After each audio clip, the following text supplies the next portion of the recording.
We are here again. Welcome. And we are back with the. What's that doing there? Smith's Triumph alarm clock. Now, in the previous installment of this series, I disassembled the movement, ready for cleaning, and since then I have cleaned it. Now, you might notice the movement assembled and ticking in the background there. But if you want to see it being reassembled, then do not worry, because it needs to come apart again anyway. I reassembled it. Just put all this stuff in a neater pile. I reassembled the movement partially, and that is without the alarm or the regulator, just to see if it will run. And it has been running flawlessly since I did that. It's all been cleaned up, managed to de-rust the mainspring, and pivots look okay. There is a tiny bit of wear, honestly, on the front. Nowhere near the levels that I'd expect from this kind of movement, because they're usually completely totaled. But they're slightly oval, so I think we still got it in the nick of time, though. So that if we just keep it clean and keep it lightly oiled, then we will prevent that wearing any further. But yeah, this, in its current state, it's run for about a day now, maybe just under a full day. And the motion and the balance wheel is great. Probably among the best Smith's alarm clocks, especially the older ones that I've come across. They often struggle a little bit because the points aren't very sharp and they need polishing up, which I very rarely get around to doing, if ever. I have tried it a couple of times, but haven't really made as many improvements, so that's probably because I'm not using the right stuff. So pivot polishing will be something I do at some point in the future, but it won't be for months because of my current schedule. So I think when you've seen how to disassemble this, I'll just cut to the point where it's disassembled again, and we can reassemble it fully as an alarm clock. So, reassembly. I just disassembled it, and it might look like there's a bit of oil on this movement, a very small amount, and that is because I did oil it when I reassembled it, like yesterday. So, right, let's put our centre wheel in properly now. Now there is a tiny little silver washer which goes in, and that goes on this end, like that. And I imagine that's important because it keeps that rough edge away from the plates, like that. And there's nothing else that goes underneath here, so I can just tip all this stuff out now. I will affix the cannon pinion, which can just be hammered on, or in this case, pushed on with my fingers. Yeah, usually you'd have to hammer them on, so I'm slightly worried about loss of grip now. Perhaps I shouldn't have removed this. Yeah, it's definitely an optional thing, removing the cannon pinion. I think we'll be okay, because realistically there's not enough force this is going to be subjected to. And it seems to have stiffened up now. I think it must have just been slightly oval, and now it's finally settled into its position, because now it's pretty stiff. Okay, just as well. Let's get focus. So this is the front of it. Nothing else really needs to go onto here, to be honest, so let's turn it around. And we'll start with the biggest stuff first, so let's get our mainspring, which has been wrapped around the middle coil's been wrapped around the arbor there. And this is quite set actually, so I'll see if I can stretch it out again. Don't know what good that does, probably to anneal it or something, but I have a limited supply of these springs. So I'm gonna, the open loop end of this means you can sort of start the spring somewhere up the end of the end coil instead of actually having the loop in there yet, which makes it a bit easier to reassemble. So I'll just put that so the steel shaft goes into the large hole in the plate, similar to that one there, but on the other side, so it slots in there nicely, and it should mesh well with the wheels. Now for the other spring, so let's get that. This is the alarm spring, main spring, with the tail on it, and that goes into the other side.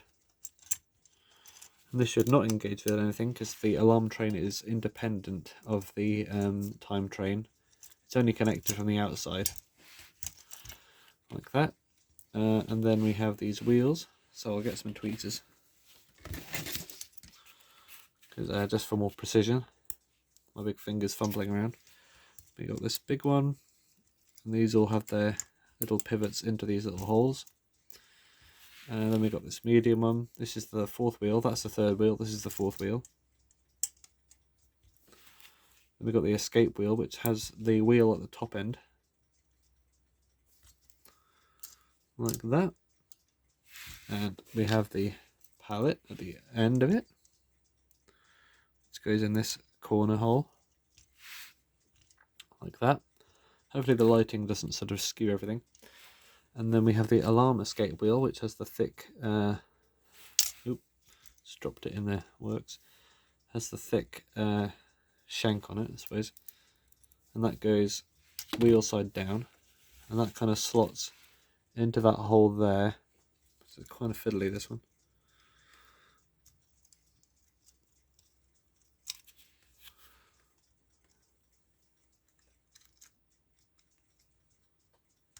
Like that, and I had to put this back in again because it fell out. Alright, we're good there. And then finally, the alarm hammer, which hits the bell, goes into that hole there. There's something on there.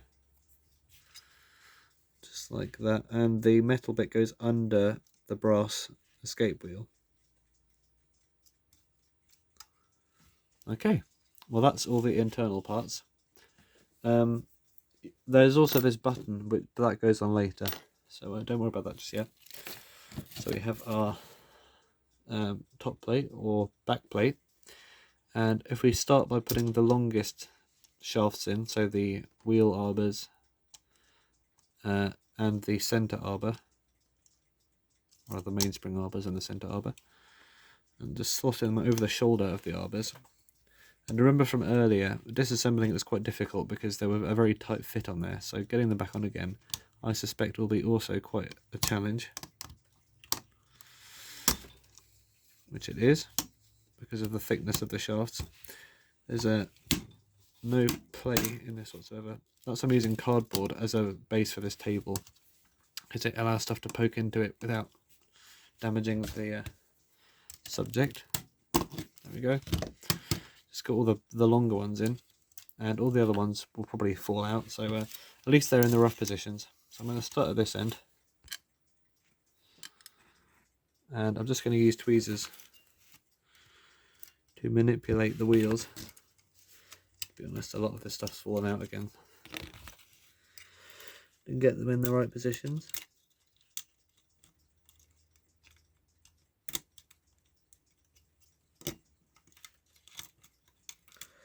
It's not an easy thing, but it shouldn't be too difficult.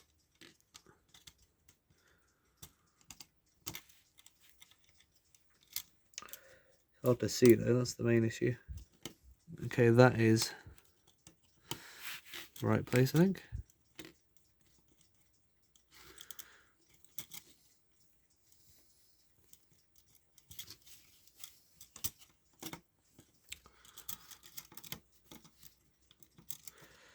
Yeah, this is not always particularly fun.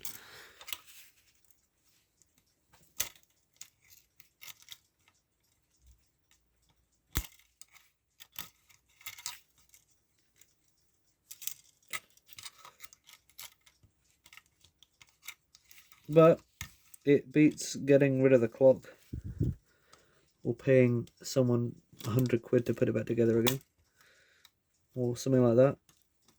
Okay, I think we finally got it in the hole.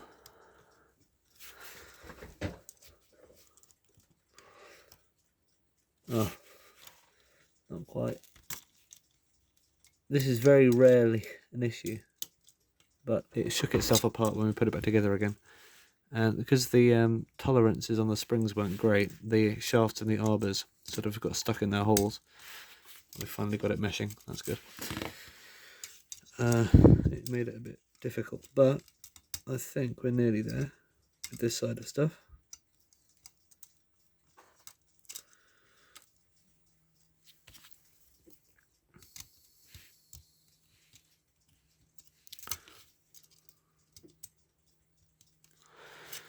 Rightio. I think we're not quite there.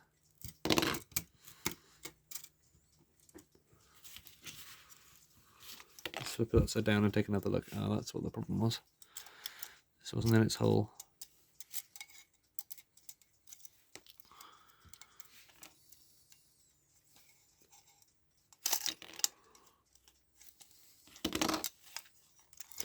Right, let's start this from the beginning again, because usually stuff doesn't fall out like this.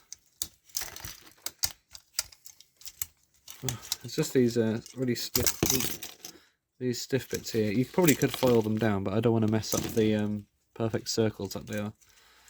Right, let's start that from the beginning again.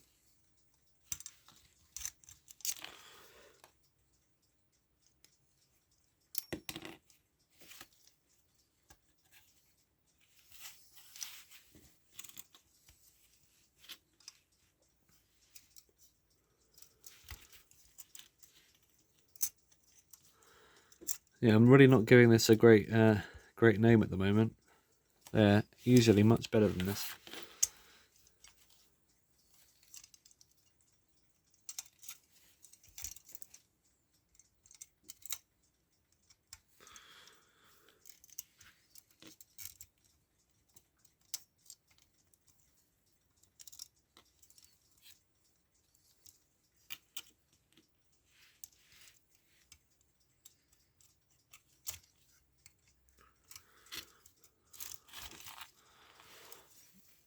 Alright, that's good. Bit floppy, but it's still good. Let's do this again. There's hair everywhere.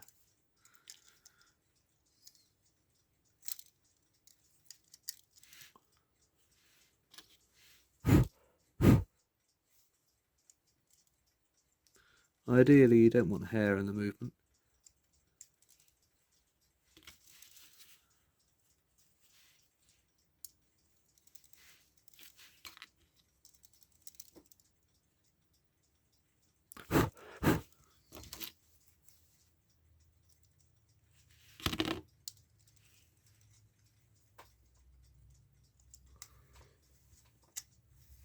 Okay. Alright, let's try this again, but try not to be too shaky with the spring arbors when they pop into their holes.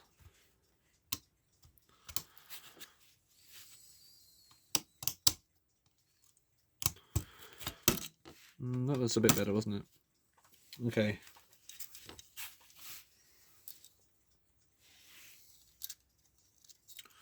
So let's start at the time end, because there's more going on and it'll be less of a step backwards if it goes wrong.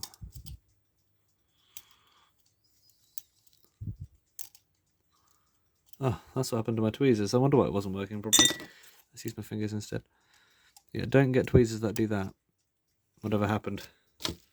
Yeah, it's going to be difficult picking stuff up now.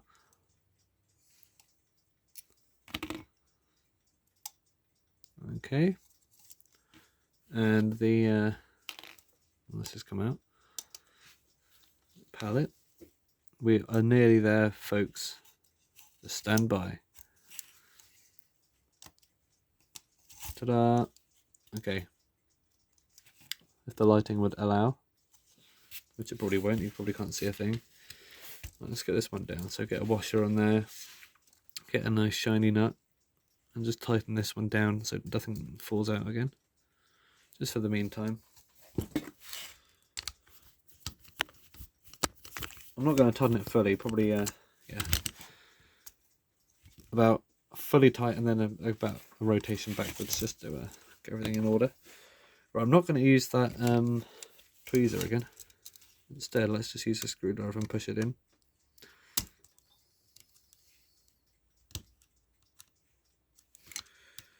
If any of your pivots have no knobs and no spikes on the end, then they're probably broken off and you might need to get some spares, which doesn't usually happen, but it can. So if you're wondering why your pivots don't fit in the holes, maybe that is a reason.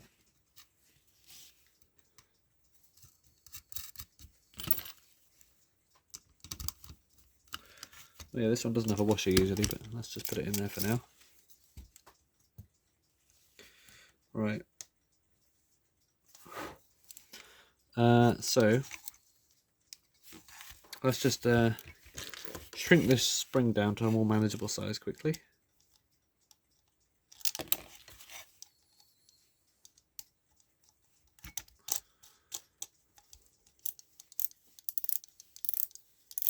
Hopefully it latches onto the middle correctly, which this one has. And the tail, I forgot to put the tail in.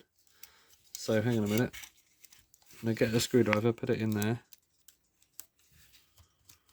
Flip it around like that and get the tail over the pillar. Okay, that's good.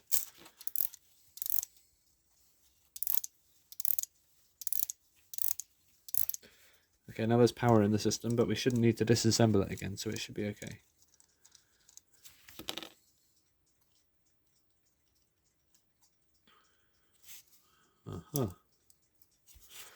Pivot not quite in its hole, that's why.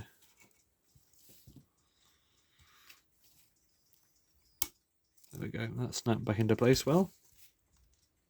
Okay. Well, there's power getting to the end because the wheel's moving when I'm turning this. And I'm flipping that back and forth. So, the next step in this surprisingly long video, I'm going to install the regulator. So I'll just unscrew this top balance cup on this side of the movement. And you'll need this regulator lever, like that. And this little springy black thing with a little prong on it. And you're going to fit it in this direction. So the flap goes at the bottom, and the prong goes on the right, like that. So that the camera focus is vague enough to see stuff. And then stick the cup through the middle of it, and then screw it in. And the prong of that black piece should fit into that hole on the right, like that. The later ones do not have screw-in balance cups, they are pressed in, but you can still take them off if you need to. Although you don't usually need to. They just make it a bit easier to clean if it's completely dirty. And now, you should have it to a point where it's stiff enough not to flop around, but you can still move it if you have to, like that. And that's how you control the speed of the ticking. If your clock runs too fast or too slow. This here probably could use a wind up as well, just to keep it out of the way and keep it under a little bit of tension. So let's do it up.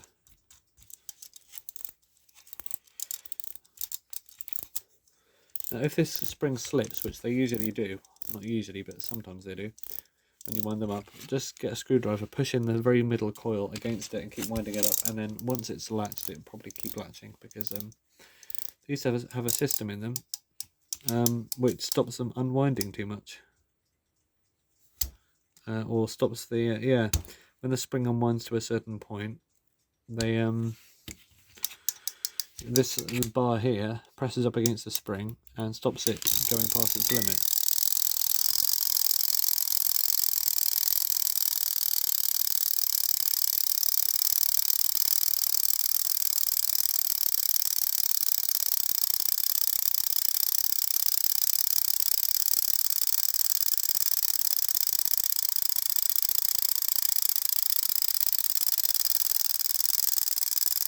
Nearly there. So the spring never gets to unwound to a point where it slips off its shaft, which is good. So next I will be installing the alarm parts, and then finally after that the balance wheel, because we know this thing runs. So for the alarm let's get these pieces ready.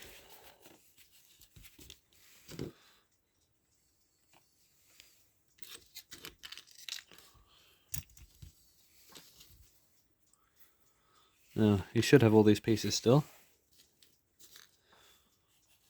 Especially that, that's important.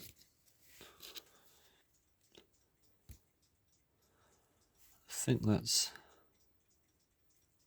yeah, that's it. So, if you have all these pieces, then first of all, slot this shaft into there. Like that. So the finger, it might be stiff, so the finger rides into that groove, like that. That's how the alarm engages. All will be explained later. So flip the movement backwards, so you're looking at this end of it. Put this on here, that's the minute wheel, that doesn't come off. The spring's there already, so just give it a bit of a bend up just to keep it nice and springy. And I'm going to slot this shaft into that top hole there, as far as it will go, like that. Keep going until the threaded end is through the top of the movement, like that.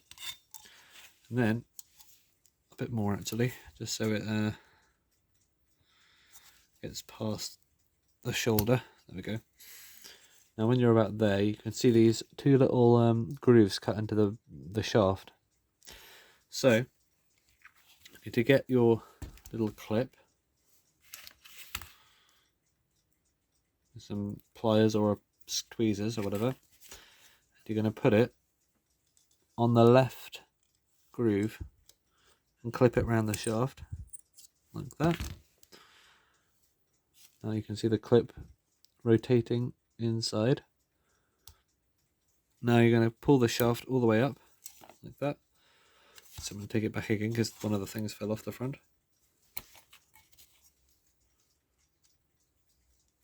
There we go. Pull it through so the clip is butted up against the brass. And we should have the end of the shaft with the other groove slightly poking at the top. So then I'm going to take this nut off here, which I've already done, slightly unthread the other one a tiny bit, and then get this, which is the button presser, and I'm going to slightly bend that up just to give it a bit more spring, and I'm going to put it into these two holes like this. So the spring here should be underneath that pillar to the left of it, like that. It's difficult because of this flap on the top here, but if you get one end in, then you can push the other end in, like that, and push this together. Oh, still under the thing, isn't it?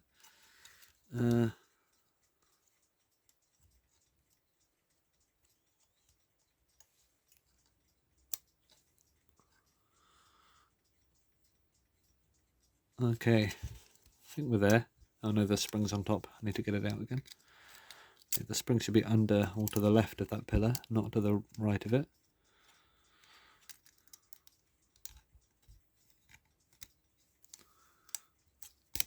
Okay.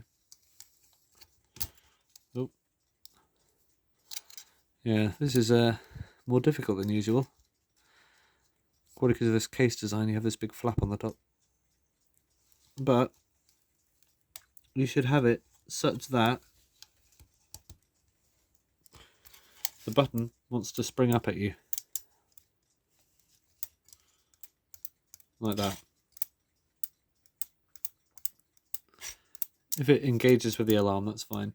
But it should want to, when you press the hammer or anything, it just should want to spring up, and that's the spring being under there and working well. So I'm going to get our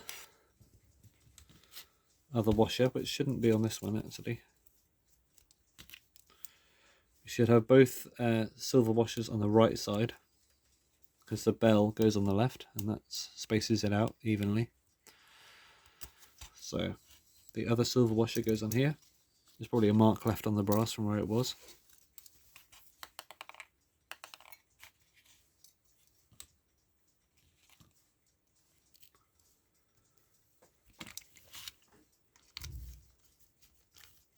And I'm going to do it up all the way,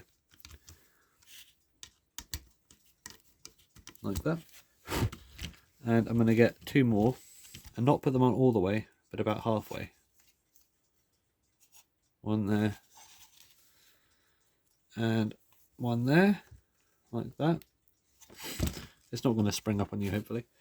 And now I'm going to pull on this shaft again where the alarm goes, and I'll get our black clip and I'm going to put it on the big hole and then sideways like this. And when you do it sideways, you should be able to get it all the way to the bottom and then push it down.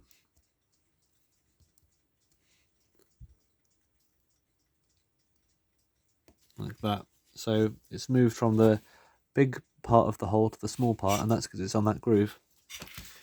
And then I'm going to grab some pliers and manipulate it and twist it around so that the end of it is in that hole.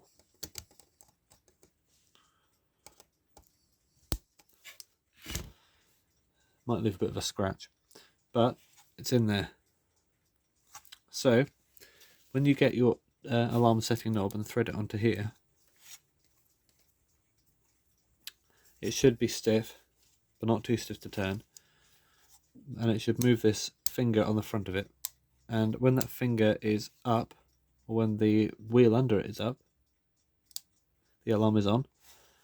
And when the finger's down, or the spring and the wheel is down, the alarm is off. And that's how the alarm works, because the end of the spring has a little finger on it, which stops the hammer from moving and pressing against the bell. The other test I'm going to do is just to get our time setting knob, put it on the middle shaft, and keep turning it, and hopefully the finger with the alarm should not turn with it.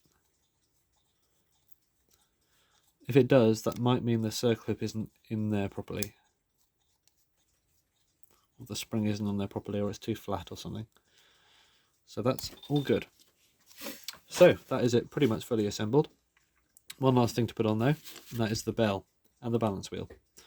I'll start with the bell so I can tighten it down properly. So hook up from the top and then squeeze it, put it around to the bottom. Simple as that.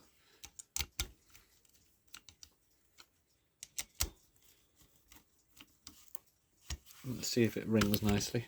So these Smith's alarms can be quite loud ringers, which is pretty impressive.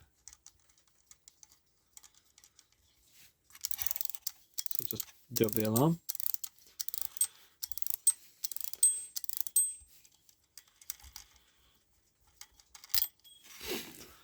And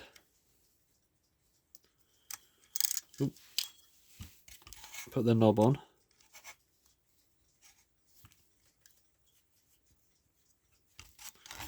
Then engage the finger and hopefully it will ring.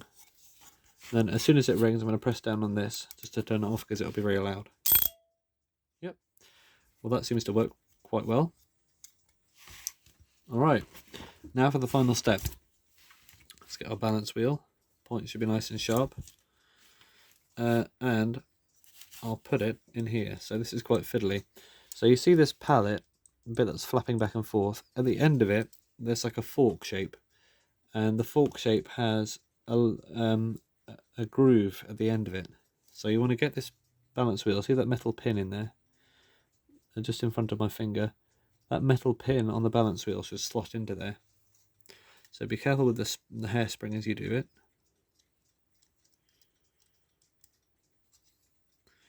And then get both ends into the balance cups, which are the silver little bearings.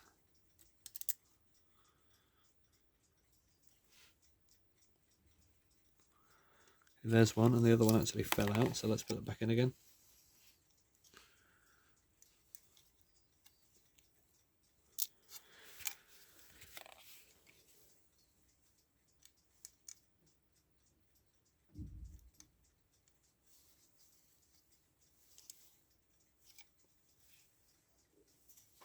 Okay.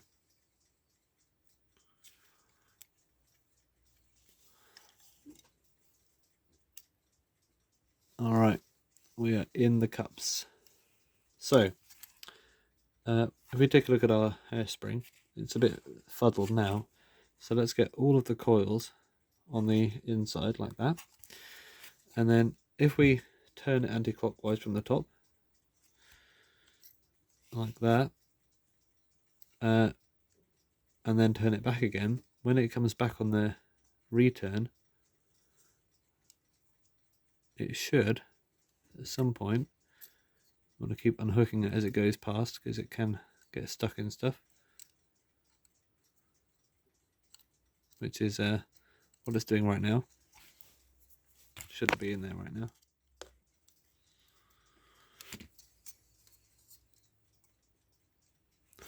And it should not be around there either.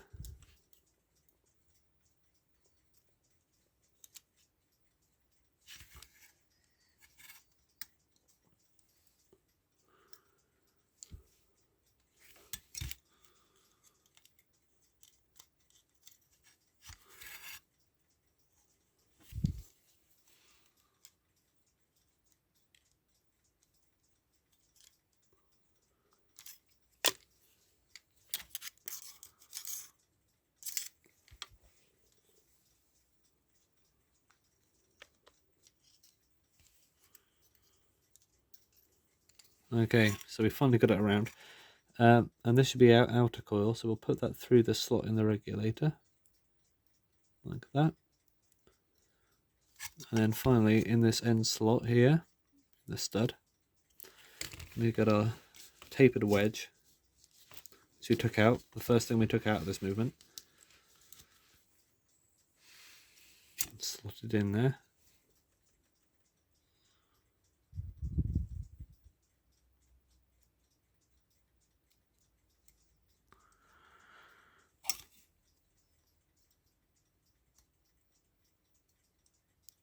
And you want to get it so it pretty much retains its shape. So there's probably a bend at the end of this, a little kink called the offset bend. And you want to maintain that shape somehow. So you should pin it in so that it still looks the same as it was before it went in, if you know what I mean. And then it's just a matter of tweaking the spring where necessary, just to get it into the most perfect spiral imaginable.